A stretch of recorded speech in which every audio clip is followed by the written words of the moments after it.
Voilà maintenant plusieurs semaines que je suis en manque de stimulation créative. Je cherche à plusieurs niveaux de quoi faire parler ma créativité, mais rien n'est fait. Je ne trouve pas. À moins que...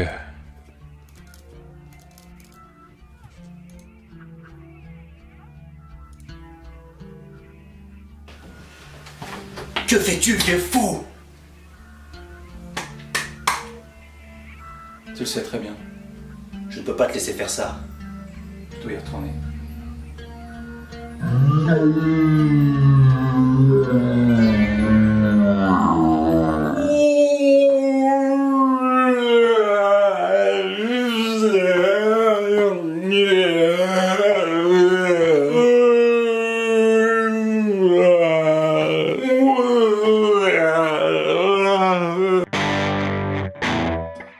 Est-ce que je peux savoir ce qui t'est passé par le crâne? Je sais pas. Mais tu le sais en plus qu'il est dangereux ce jeu, tu le sais! Oui, je le sais, mais voilà, j'ai eu un moment de faiblesse, ça arrive. Ouais, mais quand ça arrive, tu m'appelles. Non mais ça va, c'était pas non plus désagréable de retomber dedans. Bah évidemment que non. Est-ce que c'est désagréable de te remettre à manger des chocobons quand on n'a pas bouffé depuis un an? Bon. C'est pour ça que je suis là ce soir de toute façon. On va débriefer tout ça calmement. Alors commençons par le commencement. Minecraft a été créé par... Laisse-moi... Allez, réponds monsieur. Notch, de son vrai nom... Marcus Persson. Ouais, wouh! Marcus Persson, qui en aucun cas est le frère de Paul Persson, et qui du coup a développé ce qui, à la base, s'appelait Cave Game. Il avait la particularité d'être assez complet et entièrement jouable depuis un navigateur, ce qui permettait à ce dernier d'être joué au boulot, depuis son navigateur sans avoir installé quoi que ce soit.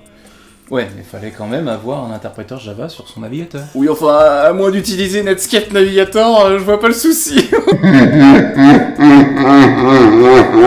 Et donc, ce jeu a eu un succès assez grandissant plutôt rapidement. Et c'est lors d'une visite chez notre ami Olf qu'il nous parle de ce jeu en nous disant qu'il y avait des chances qu'il finisse par faire beaucoup de bruit. D'ailleurs, je pense que c'est principalement lui qui était à l'origine du succès de Minecraft. Il en parlait à tout le monde et nous attirait dans une sorte de spirale infernale de laquelle on ne pouvait plus s'extirper. Sachant qu'à l'époque, nous étions en 2010 et l'engouement pour Minecraft était loin d'être aussi présent qu'aujourd'hui. Ouais, à l'époque, c'était vraiment rebutant. Ah, parce qu'aujourd'hui tu le trouves attirant? Non, mais aujourd'hui c'est différent, c'est juste que, après l'avoir vu la première fois, on n'avait pas forcément envie d'y jouer. C'est après avoir vu les mécaniques de jeu qu'on s'est mis à y jouer. Et là, c'était foutu. Mais on a quand même réussi à sortir de cette spirale, et je ne sais pas comment d'ailleurs. Oui, et je ne sais quelle grâce ou quelle malédiction d'ailleurs nous a touché ce jour-là. Mais voilà, après Marcus Persson en Harley-Davidson a revendu Minecraft à Microsoft pour la modique somme de 2,5 milliards de dollars, ce qui représente quand même 1,86 956 521 paquets de granola.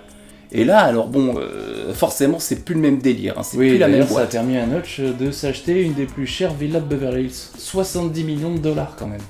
Ça fait combien de paquets de granola? Concrètement, quand on y jouait, il y avait quoi? Bah, il me semble que la version à laquelle on a commencé à jouer était la version alpha 1.0.6. C'est simple, ça faisait pas longtemps que les vaches avaient été ajoutées au jeu. Oh la vache! Non. Non. Bon, après, il y a eu tous les animaux en plus. Les chevaux, les félins, les cochons, les moutons, les petites chauves-souris qui servent à rien et qui font un bruit de ballon siffleur quand on les Ensuite, défonce. il y a eu les donjons, le Nether, l'Enderman, l'Enderdragon, bref. Je parle même pas de tout ce qui est objet, la table d'enchantement, la Oui, forge, et etc. aujourd'hui, faire un mode pour Minecraft est beaucoup moins compliqué qu'auparavant. Du coup, tout un tas de modes sont à ta disposition sur le net, rendant le jeu absolument gigantesque, complètement démentionnel. Démentionnel. Ouais, c'est une grande dimension démente. Et du coup, tu me disais qu'il y avait pas mal de changements au niveau des mécaniques d'interface? Exactement. Et d'ailleurs, je vais te montrer ça tout de suite. Alors il y a 2-3 choses qui se sont rajoutées depuis qu'on n'y a pas joué. Hein. Il y a cet aspect pour le rangement des objets. Par exemple, si je veux ranger mon Iron Leggings dans mon coffre, il faut que je le prenne et que j'aille le poser. Donc ça c'est un peu embêtant, surtout quand on a une quarantaine. Donc si je fais un shift clic gauche, hop, ça va le mettre directement dans l'endroit le plus haut et le plus à gauche. Donc il va regarder lesquelles sont pleines, et dès qu'il voit qu'il y a un emplacement de vide, il va placer le Iron Leggings directement dans le coffre. Donc je fais ça avec les autres. Si jamais c'est la merde et qu'il y en a partout comme ça, si je fais un double clic sur ma souris, ça me range tous les objets du même type dans ma main. Comme ça permet de les ranger plus facilement. Même chose pour, alors par exemple là j'ai 58 torches. Si je fais un clic droit dessus, ça coupe la poire en deux. Donc ça me fait 29. Et pareil si je reclique dessus. On peut avoir la même chose en maintenant le clic gauche et en étalant. Ça va étaler toute la pile sur toutes les cases que je recouvre. Voilà. Pour tout ce qui est création pour le crafting, si je veux me faire un slip, hop, je fais un clic droit et je l'étale, hop, et du coup j'ai mon slip. Donc, on a énormément de mécaniques qui ont été améliorées et qui rendent donc la jouabilité encore plus plaisante et Oui. le tri des objets beaucoup moins contraignant. C'est toujours excellent de commencer une partie sur Minecraft parce que t'es au tout début, t'as rien dans les poches, tu t'arranges pour faire une baraque avec des bouts de caca pour ta première nuit, dans le but de pas te faire grignoter l'oignon par des creepers, et tu commences avec des outils pourris, à savoir une hache en bois. Ah oui, c'est vrai, j'avais oublié qu'on pouvait faire ça. Non mais, une hache en bois quoi. Est-ce qu'ils ont réfléchi 5 minutes? L'épée en bois à la limite, paf! T'en mets un coup sur le doigt de quelqu'un, je comprends, ça fait mal. La douleur est là. C'est sûr, mais il fallait bien commencer par quelque chose. Je te signale qu'on pouvait faire aussi une pioche en bois. Ah putain, c'est vrai. Bref, passons. Pour en revenir à ce que je disais sus précédemment, le truc c'est que j'ai quasiment toujours joué en multi. On se mettait sur le serveur avec 3-4 potes et on se répartissait les tâches. Et ça c'est super sympa. Ouais, chacun se partage le boulot, il y en a un qui va chercher du bois, l'autre qui part en Exactement. exploration. Un autre qui va tricoter des slips pour les copains, etc. Et du coup les tâches évoluent. Et après il faut commencer à faire une espèce de repère pour toute la clique. Là où on dispose le matériel, etc. Et du coup, c'est ça qui est super. C'est quand toi tu pars en exploration, tu reviens avec 2 ou 3 nuits.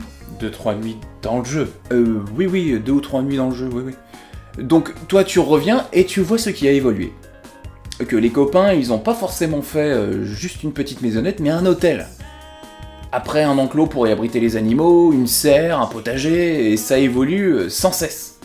Ouais, mais après, faut aller chercher les animaux. Ah oui, putain. Alors, soit on a de la chance et les animaux sont dans le coin, soit faut aller à l'autre bout du monde, et là, Jesus Lord!